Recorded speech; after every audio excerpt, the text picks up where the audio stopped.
Hello students and welcome to G3 e-learning classes of English, class 12th.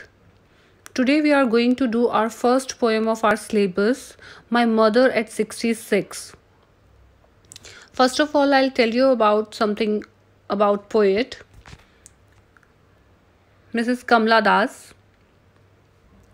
Kamla Das born in Malabar that is in Kerala in 1934, and she is recognized as one of the outstanding poets of India. And Alphabet of Lust, Padmavati the Harlot, and other stories are some of her important works. She died on 31st May 2009 at a hospital in Pune.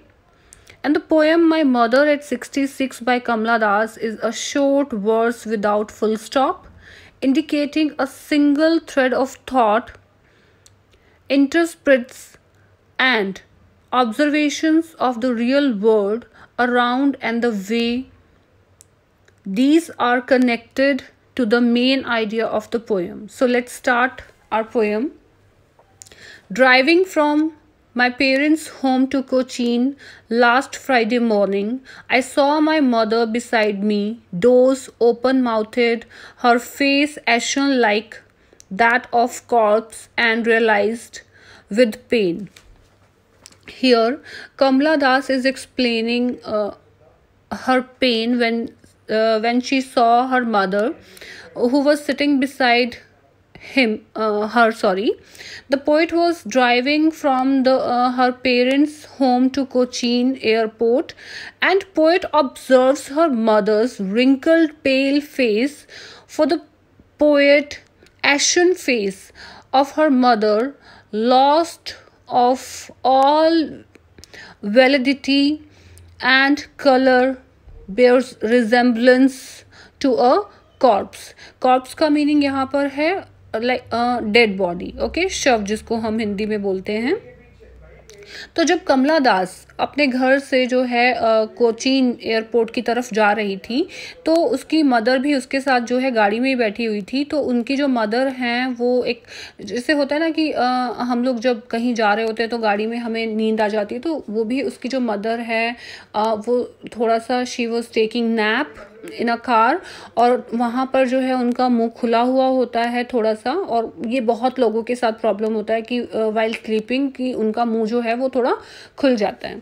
तो ऐसे ही जो poet है उनकी mother के साथ भी हुआ, और जब पोएट ने उनकी मदर की तरफ देखा तो उनका जो फेस था वो एकदम पीला था, रिंकल्ड फेस था, और and her face ation like that of crops. और वो जब सो रही थी तो उनका फेस ऐसे लग रहा था जैसे कोई डेड बॉडी हो. And realised with pain means कि यहाँ पर उनके फेस को देखकर जो पोएट है कमला दास हैं उनको बहुत ही पेन फील हो रहा था. And that mother has grown old, कि जो उनकी मदर है वो अब बूढ़ी हो चुकी हैं, and is nearing her death.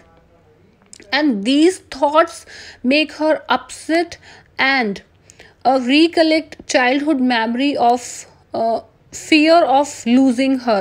ऐसा होता है ना बचपन में, जब भी हम कहीं जाते हैं, हमारे पेरेंट्स हमारे साथ ना हो, या घर पे भी कई बार ऐसा होता है कि अगर मदर कहीं बाहर चले जाते हैं तो हमें डर लगता है कि हम लोनली फील करते हैं, राइट. तो ये चाइल्डहुड जो फियर था कि वो अपनी जो मदर हैं उनसे सेपरेट ना हो जाए, मीन्स उनकी मदर उनको छोड़ के ना चली जाए, तो ये चाइल्डहुड फियर जो है आज सडन उनके दिमाग में आया. That she was as old as she looked, but soon put the thoughts away and looked out at young trees sprinting, the merry children spilling out of their homes. But अब वो देखती हैं that she was as old as she looked, ठीक है, कि उनकी mother जैसी दिख रही हैं उतनी ही वो ओल्ड भी हैं, यानी कि अब वो बहुत ही ज़्यादा बूढ़ी हो गई हैं. पुट दैट थॉट अवे, और इन थॉट्स को वो दूर भगाने के लिए वो जो बाहर है, गाड़ी से बाहर, यंग स्प्रिंटिंग ट्रीज को वो देख रही हैं। स्प्रिंटिंग यहाँ पर टू मूव फास्ट, राइट। जब भी हम गाड़ी में जाते हैं हमें लगता है ना कि जो ट्री है, जो रोड साइड जो ट्रीज होते हैं वो जो है वो मूव कर रहे हैं, ऐसा होता है ना। So one more important thing यहाँ पर है कि जो ट्रीज स्प्रिंटिंग, अब ट्रीज स्प्रिंटिंग, क्या आप हमें ऐसा लगता है कि जो ट्रीज हैं वो मूव कर रहे हैं, बट इन रियलिटी क्या ऐसा होता है कि ट्रीज मूव करते हैं? नहीं। ट्री जो होते हैं रोड पर वो अपने जगह पर होते हैं, मूव कौन कर रहा होता है? हम लोग। तो यहाँ पर जो पोइटिक डिवाइस यूज की गई है दैट इज ट्रांसफर्ड एपिथेट। इसका ट्रांसफर्ड एपिथेट का एक और एग्जाम्पल मैं आपको देती हूँ, very way, right. Very way, थका हुआ रास्ता। जब भी हम थक जाते हैं और रास्ते पे चलते हैं तो हम क्या बोलते हैं? Very way. तो क्या सच में रास्ता थका हुआ होता है या आप लोग थके होते हैं? ऑब्वियसली आप लोग। तो लेकिन हम जो है इसको जो ये पोइटिक डिवाइस यहाँ पर यूज़ की गई है that is called transferred epithet, की जो आइडिया है उसको ट्रांसफर कर दिया गया है। Sleepless nights, one more example is there, sleepless nights.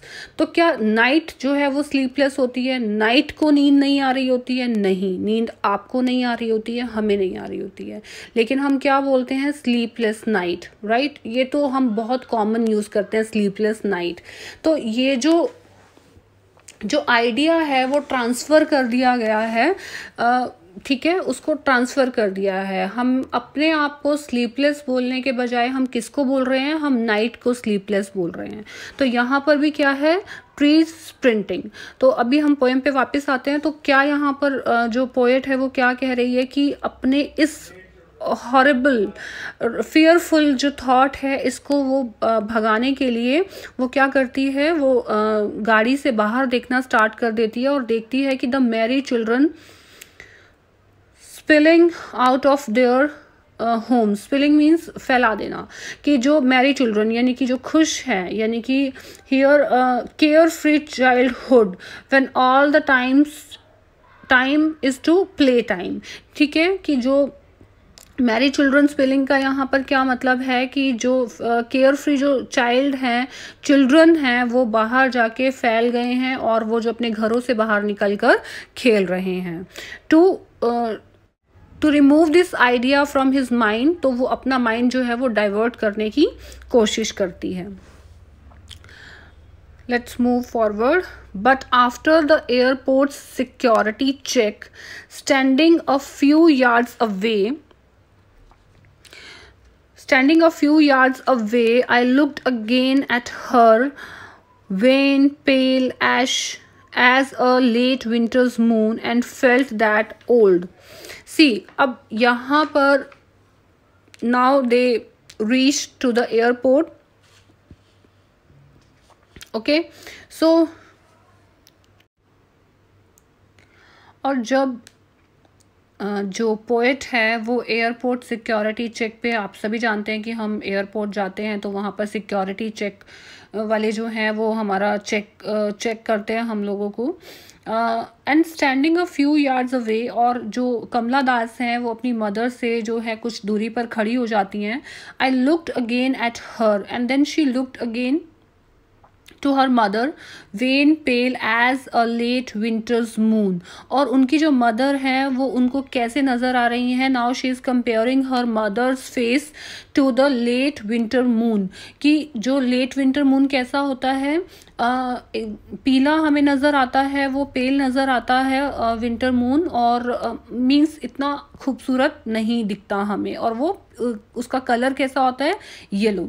तो यहाँ पर जो पोएट है वो अपना मदर का कंपेयर कर रही है लेट विंटर मून से, कि उनके जो मदर का फेस है वो भी पीला पड़ गया है। And felt that old familiar एक, ठीक है, और उनको वो पुराना, एज ऑलरेडी टोल्ड यू कि जो उनका जो पुराना चाइल्डहुड फियर है, फैमिलियर एक यहाँ पे जो दर्द है वो उनको जो है दोबारा से उनका यहाँ पर निकल कर आता है कि उनकी जो मदर हैं वो बूढ़ी हो गई हैं, और मे भी जो है वो उनको नेक्स्ट टाइम उनको ना देख पाएँ, और तो जो ये फियर है पोएट के मन में, ये वो उनके मन में दिखाई दे रहा है. But all I said was see you soon अम्मा. ठीक है, नो डाउट कि यहाँ पर जो उनके मन में जो फियर है अपनी मदर को खोने का वो है, बट फिर भी वो उनको कहती हैं सी यू सून अम्मा. तो अब ये जो वर्ड्स है ये क्या सिग्निफाई कर रहे हैं? It signifies her farewell to her mother and an effort to leave her with optimism and cheer. ठीक है, कि सी यू सीन अम्मा, कि यहाँ पर ऑप्टिमिज्म क्या नज़र आ रहा है कि उनको विश्वास है कि वो अपनी मदर से जो है दोबारा मिलेंगी. And they also enable the poet to empathise with the sense of isolation faced by her mother in the old age. तो ये सारी चीज़ें जो हैं, ये जो वर्ड्स इसने बोला है सी यू सून अम्मा, तो ये इसको कंसोल कर रहे हैं कि यस कि वो दोबारा मिलेंगे. And it also signifies the helplessness at the face of our mother's inevitable death. Inevitable क्या होता है? जिसको हम टाल नहीं सकते, क्योंकि डेथ तो चाहे कोई भी हो, अगर किसी का बर्थ हुआ है तो डेथ भी होगी. ठीक है, तो death is called inevitable, right. So they express her love and concern for her mother along with the underlying pain and the struggle that she undergoes in coming to terms with this bitter realization. bitter realization है क्या हम अपने parents के बारे में ऐसा सोच सकते हैं? No, not at all. So all I did was smile and smile and smile. So in the end hence the poet has used the poetic device of repetition to emphasize on the intensity of emotion while parting from her mother. Smile, यहाँ पर जो है वो एक concern, जो smile है वो concern show कर रही है, हेल्पलेसनेस जो है वो शो कर रही है, और ये शो कर रही है कि जो उनकी मदर की इनएविटेबल डेथ है उसमें जो हेल्पलेसनेस उसको दिखाई दे रही है, वो स्माइल वो है वो जो उसको वो शो कर रही है अपनी मदर को. So this is all about the poem. यहाँ पर मैंने आपको सिमली बताया, आप बता चुकी हूँ. ट्रांसफ़र एपिथेट जो पोएटिक डिवाइस है वो मैं आपको बता चुकी है. And in 11th we have done all these poetic devices in detail. I hope you all have remembered all these things and you have still with you your notes of these poetic devices. और अगर नहीं भी हैं तो I'll help you again I'll give you the notes. So find the poetic devices in this poem. Thank you so much.